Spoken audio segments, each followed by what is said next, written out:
Selamat pagi Ki Ageng Grompol Mbah Tri. Niki nembe napa niki? Niki niku rak nembe ngopeki kapulaga. Gitu. Bahan jamu niku. Nggih tanduran kudu diopeni niki. Nggih. Kapulaga iki empu laga-laga kuwi iki nglawan. Jadi empune nglawan mula niki rak kebon ning mlebu ning desa Nglawan. Ya Nglawan iki. Nglawan iki nggih. Desa Nglawan. Desa Nglawan. Dusune Wonogaten. Wonogaten. Oh nggih. Bon. Wah, niki kalih ngene asri niki. Nggih. Niki Kebon iki tanggal 2 Mei niki Mbah Tri niki. Niki hari pendidikan nasional niki. Oh, nggih. Nih kira-kira ada niki nggih 2 Mei niki nggih. Nggih, 2 Mei ada opini apa ini tentang pendidikan ini Mbah Tri ini? Wah, niki. Dadi dinten niki niku tanggal 2 Mei niku ditetepke wis diperingati Hari Pendidikan Nasional. Ya wis berpuluh-puluh tahun toh. Wong sejak sebelum merdeka ya ta, bangkit sadar pendidikan nek wingi hanya wong-wong anak-anak londo ya ta, anak-anak bupati sing rakyat jelata kan ora entuk sekolah, jadi dibiarkan terus bodoh. Tapi setelah merdeka kita juga hargai, jadi para pejuang itu memikirkan bahwa pendidikan itu sangat penting. Jadi perkembangan budaya, peradaban, pikiran manusia itu harus dengan pendidikan. Akhirnya para pejuang kan mendirikan ya sekolah-sekolah rakyat pada waktu itu. Dan memang rakyat yang ada seperti rakyat bawah semacam saya ini tidak bisa sekolah pada zaman penjajahan. Nah, pertanyaannya mengapa? Ya, setiap momen sejarah perjuangan bangsa ini harus kita peringati. Ya, mengapa? Nah, ini perlu dijawab oleh seluruh rakyat Indonesia pemilik kedaulatan. Rakyat. Ya, ini harus dijawab karena setiap momen sejarah perjuangan bangsa kita ini melahirkan produk-produk perjuangan yang harus kita hargai, kita hormati, ya ta? Dan ingat, harus kita peluk sebagai kepribadian nasional. Sebab apa? Hanya dengan kepribadian nasional inilah, ya, saya orang tua, saya ini kebetulan mau ada calon-calon pemimpin nasional, ya ta? Ini supaya didengarkan. Ini suara dari orang kecil, ya ta? Ingat, hanya dengan kepribadian nasional inilah bangsa Indonesia akan menjadi bangsa yang besar dan berjiwa besar. Ya ta? Sekali lagi hanya dengan kepribadian nasional inilah, ya ta, bangsa Indonesia akan menjadi bangsa yang besar dan harapannya akan menjadi Nusantara ketiga, bisa mencapai keemasan dan kejayaan seperti yang sudah dirancang oleh pemerintah, gitu, merancang membuat rumah istana sendiri, Istana Indonesia Merdeka. Itu sebab istana selama ini, ya, presiden kita itu menempati istana bekas penjajah Belanda. Tadi itu di Jakarta itu bukan bikinan rakyat, tapi itu bekas penjajah kolonial Belanda, ya ta? Nah, sekarang bicara pendidikan nasional. sudahkah gitu, bangsaku ini gitu, membuat sistem pendidikan nasional gitu. Waktu kecil saya sekolah itu kan sistem pendidikannya menurut sistem Belanda. Jadi kalau mengerjakan soal gitu, itu ada hanya 5 soal, itu wah dapat ya menjawab mungkin 2 lembar folio itu waktu saya. Kemudian waktu itu kan sistem Belanda itu ada namanya berhitung ya. Nah, kemudian berubah menjadi matematika masuk. Ini sistem Amerika, sistem multiple choice. Ya, jadi sistem pilihan ganda. Jadi anak-anak didik itu hanya main tekpol. Jadi pemikiran tidak bisa mengembangkan, jadi hanya semacam goleki bejo. Dadi nek ora A ya B, nek ora B ya C, karo D, E ya. Kadang malah ngawur niku, diawur niku. Ora malah ngitung benik, iki apa A apa B C, nasib-nasiban. Dan orientasi pendidikan selama ini itu orientasi hanya bagaimana mendapatkan ijazah. Nggih to. Sing penting entuk ijazah. Sampai profesor pun gelar ya, ada sarjana hukum, ada sarjana banyak ya yang menjual ijazah. Sampai akhir-akhir ini Pak Jokowi ini kan presiden yang ke-7 ya untuk Indonesia. Ini itu waktu berangkat kan difitnah ya macam-macam. Ya pakai senjata politik. Pak Jokowi sebagai anak PKI macam-macam itu sampai akhir ini ya dicari juga kelemahan Jokowi itu ijazahnya palsu. Nah ini kan senjata lawan-lawan politik. Biasanya kalau tahun politik ini senjata politik ya mencari kelemahan lawan ya untuk kemudian dijual ya pada rakyat.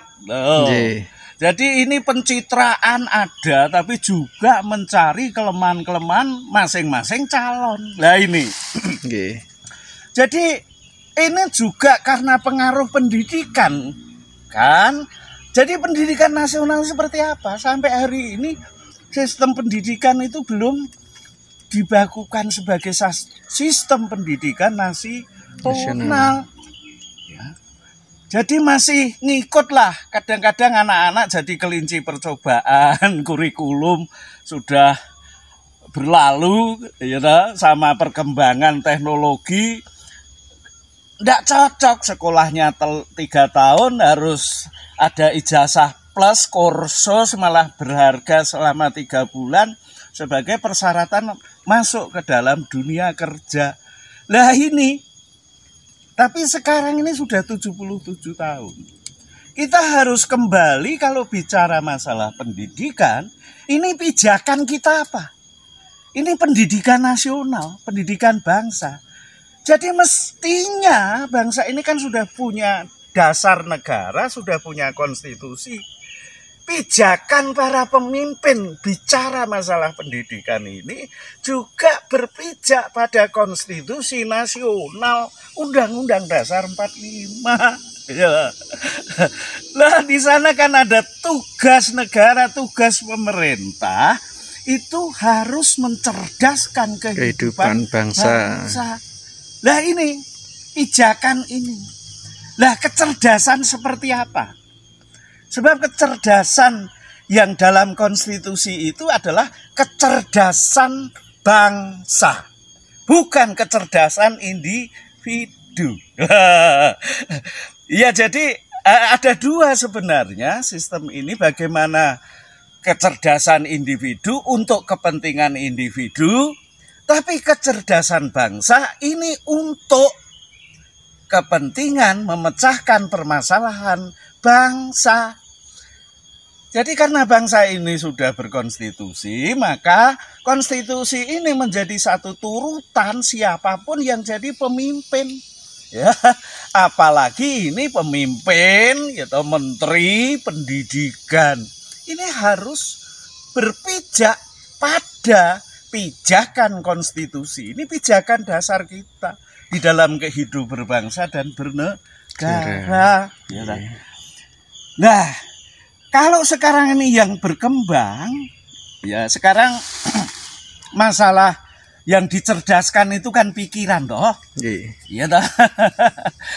Pikiran itu untuk apa? Untuk memecahkan segala aspek kehidupan ini. Ya, segala persoalan. Kalau persoalan itu persoalan individu, persoalan keluarga, persoalan masyarakat lokal, persoalan bangsa, ini kan objek-objek permasalahan yang harus dipecahkan. Kalau individu ya harus dengan metodologi pikiran, gitu, untuk memecahkan masalah individu. Itu namanya kecerdasan subjektif. Ya, wong keluarga wes sudah ndak ada nurut aku kok. Jadi mestinya ya nurut kesepakatan keluarga di dalam memecahkan permasalahan keluarga. Apalagi ini masalah bangsa. Ini harus menggunakan pikiran bangsa. Harus menggunakan kecerdasan bangsa yang kemudian disebut ideologi nasional. Jadi menurut kami orang desa, ide itu gagasan pikiran, logi itu ilmu.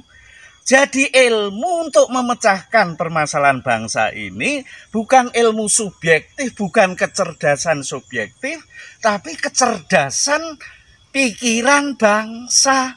Gitu loh. Jadi kalau memecahkan masalah bangsa, ini pijakannya adalah kita. Bukan menurut saya, menurut ini, menurut itu. Turutannya banyak sekali. Lah kalau turutannya banyak, akhirnya udur dredah, tapi ndak menyelesaikan permasalahan. Kesannya pinter-pinteran. Nah, itu pinter individual. Lah ini kecerdasan liberal. Liberal ya sak karep-karep. Tapi bangsa ini, para pahlawan pejuang kita ini ingin mendirikan negara kebangsaan. Jadi harus ada kecerdasan kebangsaan. Nah yang bertugas, nah, ini Pak Jokowi sudah membuat sebenarnya ya lembaga negara, yaitu lembaga penguat ideologi Pancasila. Inilah tempat ajang ya pengkaderan pendidikan mengenai kecerdasan bangsa supaya jadi pemimpin ya, supaya jadi pemimpin itu tidak ego, dia adalah misionaris rakyat, dia utusan rakyat yang harus mewujudkan kehendak rakyat. Ya, dia bukan utusan partai, bukan utusan individu, bukan utusan golongan, tapi utusan bangsa ini. Gitu. Jadi ke depan siapapun yang jadi pemimpin ini ya harus memikirkan ini ada Kementerian Pembangunan Manusia ya dan Kebudayaan. Loh ya dua lembaga inilah sebenarnya kunci supaya tidak ada pemimpin yang tidak mengerti Undang-Undang Dasar 45, tidak mengerti Pancasila, yang akhirnya jadi pemimpin merusak negerinya sendiri. Ini kan banyak pemimpin yang menjadi pencuri di dalam rumah bangsanya sendiri. Nah, itulah harapan kami orang kampung ini. Ya pemimpin siapapun, tapi yang bisa ya membikin sistem pendidikan nasional sendiri. Ya karena kita harus berdaulat di dalam sistem pendidikan. Dan pendidikan jangan berorientasi hanya ijazah. Bukan ijazahmu opo, tapi kamu bisa apa. Sebenarnya orang-orang Indonesia yang cerdas, iso nggawe oli, iso nggawe macam-macam. Tapi akhirnya ditangkap polisi ya karena gitu. Oli palsu macam-macam, bahkan mungkin kualitasnya melebihi dari yang sudah beredar dari perusahaan-perusahaan asing ini. Itulah saatnya pemimpin ke depan harus menghargai ya kecerdasan bangsa sendiri. Jadi banyak orang pinter sini, bukan orang-orang bodoh, tapi kadang tidak diberi peluang ya. Malah justru yang dibangga-banggakan dari asing ya. Pakai baju aja pakai bajunya orang asing ya. Semua mode-mode yang meniru asing ya, karena apa? Modernisasi itu ya diarahkan ke modern. Siapa yang menciptakan modern? Amerika. Jadi kalau sudah sekolah di sana bangga, anaknya iso bahasa Inggris bangga ya orang tua. Jadi harus dirubah untuk gadang anak-anak. Kalau dulu kamu cita-citanya apa, Le? Jadi polisi, jadi tentara kalau anak-anak dulu. Nggak ada. Yang jadi petani seperti saya ini nggak ada. Itulah harus ada sistem ya, perubahan sistem pendidikan di negeri kita. Kami mengharapkan ke depan. Ini Jokowi kan sudah meletakkan dasar ya. Dasar. Misalnya juga Pancasila ditetapkan tanggal 1 Juni. Ini kan peran Jokowi. Jokowi meletakkan ya bahwa ada lembaga penguat ideologi Pancasila. Ini lembaga yang sangat fundamental untuk kader-kader calon pemimpin, mulai dari lurah, bupati, gubernur sampai presiden, gitu. Ini harus memahami ketatanegaraannya sendiri, memahami dasar negaranya sendiri. Begitu, Mas. Ji, matur nuwun, Mbak Tri. Ji.